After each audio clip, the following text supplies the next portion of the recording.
Are we going to do an intro for this? Hello, everybody, and welcome to our nice, gentle, informal little Roundup episode to celebrate the end of Series 1 of How I Hobby. Thank you all so much for listening. We've had such a great response. It's just been an absolute blast. So fun. It's really been so has. fun. Yeah. And Pete, thinking about this episode's a bit off-piste for us, right? Mm-hmm. We don't have a guest. We don't. The guests are each other. We are the guests. We are the guests of and our the own hosts. episode. And the host. So it's going to be a bit of a different feel. Very. Let's have a look back at this season.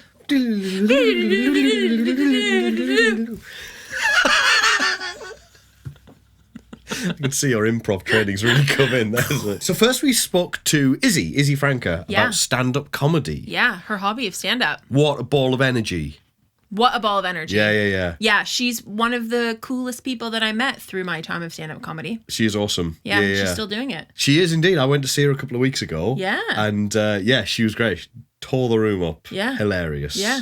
It's one of the things that we've heard throughout the episode, throughout the podcast, is sort of motivations for people behind their hobbies. And what I thought was so cool about hers was that it was this arty thing. She could kind of flex this muscle, and it enabled her to be part of this really interesting, creative, artistic community. Yeah. It was the blob. It was bringing the blob back in. Blob. Yes. Yeah. It was great. Then we spoke to Connor Baxter.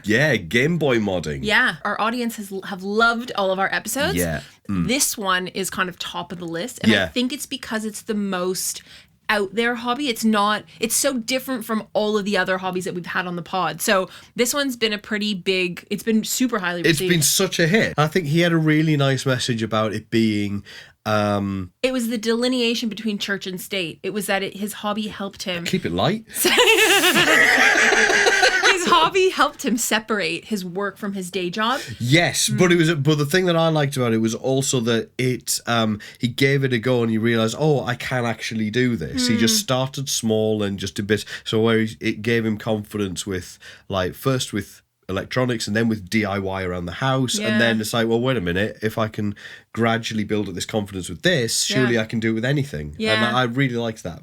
I also like the fact that it was this one hobby, right? This was the hobby that had all the tentacle hobbies to it. So it was he modified these Game Boys, and he also then painted on them, and he also then created music from the Game Boy, and he also was then coming up with he wanted to create a game, and it was great. all these other ways he could use this one hobby. And which the music was so cool as well. Yeah, the music was super cool. Loads of people, quite a few people messaged specifically about Biscuit. About Chiptune. Chiptune. Chiptune. CHIPTUNE. Yeah. Chiptune. Oh, Pete, it's the accents. Couldn't hear it. No, it's not yours. It's just in general accents. Chiptune. Then who did we have, Pete? Then we had Fishing with Dave. Yes, angler. Yes, we had a bit of backwards and forwards in the sort of making of the episode about whether we were going to use the term fishing or angling for this. What I loved about this episode is that it was this family thing. It was an intergenerational hobby. It was so cute. Yeah, his granddad bringing Dave and his brother along, and his time bits of string to it. Yeah, really, really adorable. And also, for such a lovely man, I mean, he was really keeping that location thing close to his chest. I think we tried 7 different ways to ask him where he goes fishing in this country, and he really would not tell. They're really serious about this sort of stuff. Yeah. There was quite a lot of very interesting stuff that was taken out of that episode that we may, with some, now that my editing's got a little bit cleverer, we might stick that out on a extra bonus episode. So who knows? Watch this space. It feels like it was some sort of MI5 thing, and we had to redact a bunch of stuff. Yeah, MI Carp. MI Carp. And then we had my sister. We had Adrian come and talk about the first of 2 of your family. Yeah. My family members took up 25% of our episodes. Yeah, that's it. Yeah. So Adrian, it was great. Adrian came on and she's talking about knitting socks. Knitting socks, which when you told me that was your sister's hobby, knitting socks, I lost it. I just thought it was the funniest thing, because not knitting anything else, just socks. Yeah. And I don't know why that amused me so much, but it was great. Yeah, and Adrian had a really beautiful message about it, which is you think it's this mountain, but it's not. Yeah. And it's sort of take one step at a time, whereas because she's one very good row at a time. Exactly. Yeah. She's so good at all the puns. One stitch at a time. Yeah. One stitch at a time. It's like this achievable thing, and it's about how you think about it. So that was a lovely episode. It was great. There was some really great like inter-sibling energy between the two as well. I couldn't help noticing and just thinking, I wonder when I'm going to invite my brother on this podcast. So then we had Running with Kevin Leomo. Yeah, that was so cool. That was a really humbling episode, given that I lost my breath when I was getting up the stairs earlier. So there's a guy who would run a half marathon a week for a while. Absolute and it was lunatic. Bonkers, because when I started telling people about that episode before it came out, I was saying, oh God, we had this guy, he came on the podcast and he was talking about he runs a half marathon a week. And my friends who are runners were like, Kayla, no big deal. The sum of all of our runs in a week is greater than a half marathon. And so I had to reframe it. Yeah, I literally, my tagline was, this guy came on the podcast and he runs a half marathon every Tuesday, which is obviously not true. It might not be Tuesday. It could be Thursday, but I had to like make it so specific for people to understand the magnitude of this run. Because otherwise it's just incomprehensible. Why bonkers. the hell would you do that? Yeah. And Nuts. he went from 0 to 60, right? Like he only started running. Yeah. It was less than 2 years ago. That's a big achievement to like run that much in such a short period of time. I mean, my knees are hurting just thinking about that. Fair. Episode 6, screenplay critiquing with Melissa Kent. Yeah, that was really fun. That was so lovely. That was one of the cool ones. Again, when we were like looking through potential guests, and I was like, we really need to get, because that just sounds like such a cool hobby. And I'd never heard of that as a hobby. Yeah. And those of you who are listening, rather than watching this on the YouTube, you won't have got my sort of apology caption when I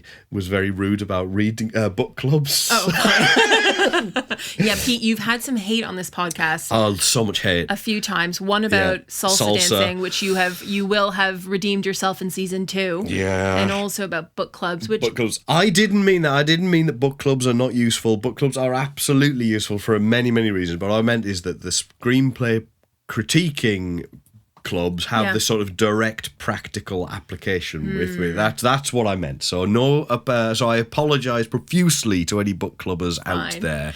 I also really loved the episode with Melissa because she was using this hobby as a like fuel to ignite herself as well, right? Because she was part of this hobby was editing other people's screenplays. Yeah. And then her hope was that she would be so inspired by editing other people that it would motivate her to write her own screenplay. Yeah. It was cool because there was like an interesting duality to it, right? This hobby was serving multiple purposes. Yeah. Definitely. And then the penultimate episode was climbing with Matt Callahan. Yeah, that was super fun. Matt got into this hobby because his friends kind of dragged him along, but he kept pushing himself, and it was impressive to hear him and people in general, right?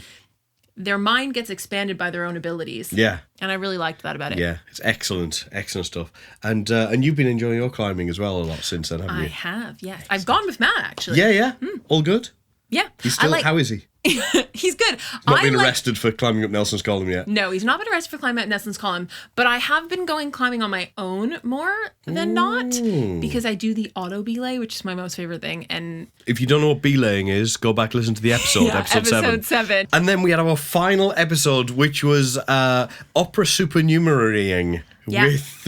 With your stepdad, Matt Bernstein. Yeah. Yeah. That was really fun because he's so into it and he's got my whole family into it. And even, I don't think I mentioned this in the final edit, but Matt got me into the opera when I was younger. So it was in university and I had this option to take an intro to opera course. Yeah. And it wasn't a like learning how to sing, because God help us all if that was what it was about. But it was more like the history of opera, understanding a libretto. We went to go see some operas. So he is like quite an inspiration for the whole family in terms of their affinity to opera. Yeah, that enthusiasm really came through. He was just such an easygoing guy. It was just he kept saying, even if you don't feel like you're creative, that doesn't mean that you can't be part of the creative process. Because personally, I believe everybody's creative in one way or another. But yeah, even if you don't feel like you're directly creative, you could still just get into the things that you enjoy in ways that you don't realise. And there was actually, we had someone on Instagram respond saying that their favourite episode was Matt's episode. Said it was very cool, different hobby. I want to do it. Neat. Yeah. That's really, really sweet. One of the key defining questions we ask is, what has your hobby taught you about yourself or life. Or that's life or yourself. Yeah. And for some people, their hobby is super individualistic. For some people, their hobby is super community oriented. For some people, their hobby is meditation. For some people, their hobby is separating kind of their day job from their after day job. What I loved about Matt episode in particular is that he loved this hobby because it put him in a space with other people who are creative. Yeah. And it was the creative community that was the itch that this hobby is scratching. Which is unique, and it was pretty unique to the season, right? I mean, you say that, but like Melissa's is because she was getting a real kick out of reading these screenplays by these other writers, these creative people, and that's so it's a different thing. I think Melissa's just had fewer costume changes, less wigs. Melissa's was more like so that it would also inspire her to then go do that thing. Yeah. Whereas Matt's was more like the itch was scratched. I want to be with other people who are creative because it will then kind of make me feel. Like I'll a part of the process and enjoy and learning about behind the scenes. Yeah, but Matt had no aspirations to be an opera singer. No. Exactly. Yeah. No, I see for what you mean. Everyone's benefit. Yeah, no, I'm just kidding. I'm kidding. That was cool. It's cool that you mentioned that feedback about someone who'd be inspired to pursue like being an extra in the opera, being a super in the opera. We put a shout out, right, to all of our audience saying, we're doing this Roundup episode. Hi, audience. We're doing this Roundup episode. Send us in your, like, what were your favorite parts of the season? What have you learned about yourself this season? Like, we want to hear from you. We want to include in the Roundup episode. Someone had sent in that they've been thinking a lot about how they want to spend their time and what that means in terms of hobbies. And the podcast not only gave them ideas, but also gave them the motivation and inspiration to try things and kind of open their mind up. Because they had loads of passions and interests, but they hadn't really thought of them previously as a hobby. So I thought that was really cool. We had someone write in to say, you should do a montage of the number of times that Kayla says cool. And Peter says fantastic. Oh man, fantastic stuff. That's great. That's fantastic stuff. Fantastic. Cool. Yeah, every time. Yeah, we've started recording season 2 and I don't feel like I've said it as much. I have. Yeah. I've said it equally as many times. It wasn't a conscious thing, but it was also a conscious thing. As part of this Roundup episode, Pete, we've talked about the hobbies of our guests. Yes. You and I also shared loads of our own hobbies in these episodes. We did. Because between us, we have over 100 hobbies, past and present. I heard that somewhere. I think it was in the trailer. It definitely was in the trailer. True, yeah. I said that. You said that. In the trailer. I heard it in your voice. Because we have a spreadsheet that has all of the hobbies that we've had past and present. I mean, we've got to add some more on them. We have, actually. Because there's some that we've remembered, and then there's some that we've taken up since recording the last which segues really nicely into the hobbies that we talked about. Let's do that. Let's take it across. So Pete, first of all, I talked about my hobby of playing the Northumbrian small pipes. Yeah. I wonder how many people have been inspired to take up the Northumbrian small pipes since listening to our episode. Very few, I would imagine. But that's fine. That's fine. The point of that was that it's okay to suck at something, and just to do it because you enjoy it, and that's one of the beautiful things about a hobby. And just do it for the enjoyment of it and not have to be the best. So you might not like the sound of the small pipes, and that's totally fine. But maybe you've always liked the sound of the banjo, and you think, well, do you know what? Sod it, I'm going to learn the banjo. And that's great. Then I talked about my hobby of origami. Oh, and you made the fish. And I made the fish with my eyes closed. Yeah, it was amazing. And then hilariously, my parents were listening to the episode, and my mom said, I didn't know you could do origami. And I was like, but I lived with you at that point for many, many years. So yes, origami. And then we've had such lovely comments come in from our audience. And so I have been giving out origami fish as part of like holiday presents in the cards. That's brilliant. Yeah. Oh, love it. Little mini Nemos. Little Nemos everywhere. Excellent. Fortunately, we haven't had any blowback from the origami community about the controversial rip. That's true. The little mini rip that goes on, just a little... Yeah. Dude. And then next episode, I talked about dancing the Lindy Hop, which again, this is one of those hobbies that I had in the past that had to go on the back burner a little bit after I broke my leg. And then in that episode too is when you slagged off salsa dancing. I did not slag off salsa dancing. I many weeks since that episode aired, we've now rectified that with one of the people that was deeply offended, and I say that with a smile on my face because I'm half joking. But you have since redeemed yourself. Yes, we've appeased the salsa community, I hope. But yes, I have no beef with the salsa. Fine. I also would like to try Lindy. So I am going to take you in 2024. It's going to be awesome. Yeah. It's going to be good to dust off my dancing shoes. Yeah. I literally have dancing shoes. I look forward to dusting them off. Yeah, I hope I get to wear trainers. Okay, yes, next up, kombucha. I talked about kombucha, my passion for kombucha, the fermented tea made up of 3 ingredients. Real kombucha, real sparkling tea. Where are you? Come through for us. Tea. Real sparkling tea. Come on, we gave you this plug. Please send us some. We love it. My favorite brand, yes. So good. I talked about how I'm a purist and I love kombucha, and I was on this fermentation train station journey. The fermentation train station? Yeah. Then, next up, it was me again. You again. There's a lot of you. Which my parents pointed out. Kayla, when is Pete going to talk about one of his hobbies as an intro? We've heard you talk the last 3 episodes. Well, it was literally just like 3. It was just 3 in a row that was you. That was yours. But it all evens out. Don't worry, folks. I talked about improv, how I got into improv. Different types of improv. What I love about improv, and how like improv can help you not only in your creative space, but also like every part of your whole life can be improved by improv. Exactly, with the skill of improv. Yes. Then it was you again. Me again. Talking about how I had always wanted to try glass blowing, and I did this really cool glass blowing course. And one of the things that I took away from this is, you and I listed our 100 hobbies, past and present, that we have between us. Yeah.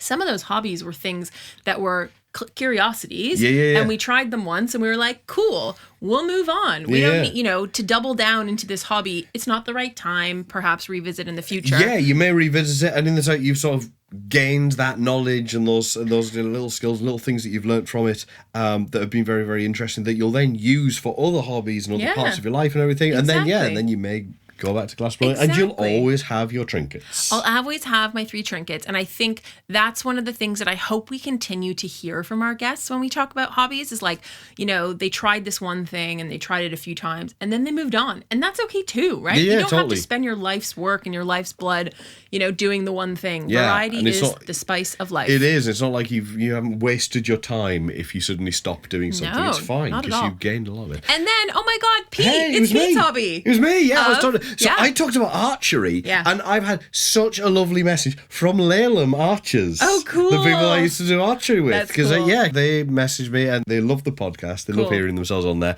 So something cool after that archery episode is I actually then went to do archery. No way! And it was. Yeah, I definitely told you about this. Did you? Yeah, 100%. Oh, shit, you did! I did. You did! There is no chance that I would Christmas brain. Pete, you and I talk all the time. There's no chance I wouldn't have told you about this. But I did archery. My brain. I ended up going with my team at work. Yes! And there were you said. 24 of us or something that went, and I placed second. Yeah, you showed me the pictures. Yeah, it was so fun. Yeah. It was very hard, but it was really fun. So I have been inspired by your hobby, and I've now tried it. It was a super good time. It's great. Yeah. Mm-hmm. Oh, wonderful. I'm very, very pleased to hear that.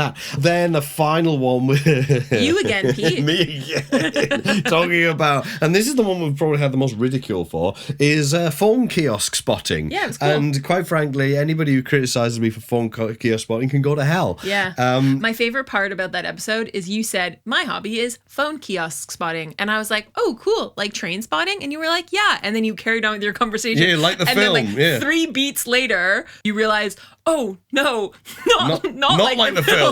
It's not a bunch of drug addicts living in a freaking squatting facility. No, it's a bunch of drug addicts going around looking at street furniture, which is totally different. Yeah. I still love it. I still spot it. Yeah, it's cool. like poor Jess. We're driving around London and like we'll pass a phone box. I'll say, "Which one's that?" She goes, K6. Yeah, well done. No. Yeah, I've indoctrinated her in it. Yeah, no. It's happened. So that's our Roundup app, man. Yeah. We've just gone through all of our guests, all of our favorite times, all of our hobbies. Yeah.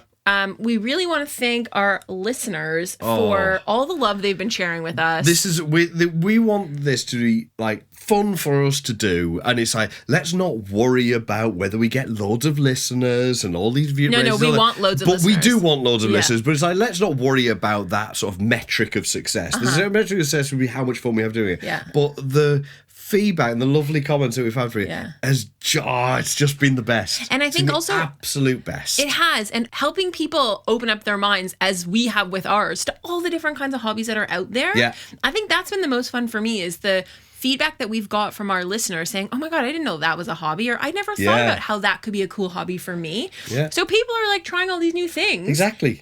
As are we, right? Like we've been doing loads of hobbies behind the scenes that we can't wait to share in season 2. So thank you very much to our guests as well from series 1, because it's you and your hobbies that have inspired our listeners. Yeah. We're just the conduit. We are just the conduit. Season 1 was a hoot, and we cannot wait for you to hear what we have in store for season 2. Yes, so if you want to hear about season 2 in advance, please find us on Instagram, but also sign up to our mailing list. We have a newsletter. It has such cool stuff you wouldn't even believe. I wouldn't believe it. You wouldn't believe it. And I've seen it. And you've seen it. We do episode recaps. We're doing some like cool things for you to think about until we launch season 2. Other hobbies we've been working on, other hobbies you may want to explore. So if you want to stay inspired, if you want to stay informed, there's some cool stuff brewing in this newsletter. Cool is the word. How do people find the newsletter, Pete? I'm just overdubbing this to make up for the mistakes of my Christmas-addled brain. Visit our website at howihobby.com. You will find links to the newsletter, our Instagram, our YouTube. If you've been watching this on YouTube, hi! Incidentally, fun fact, you can always tell who's written the Instagram post by whether we say season or series. I didn't even think about that. I only occurred to me the other day. I love that. Yeah. Well, on that note, we're going to say... Toodles! Toodles! See you soon!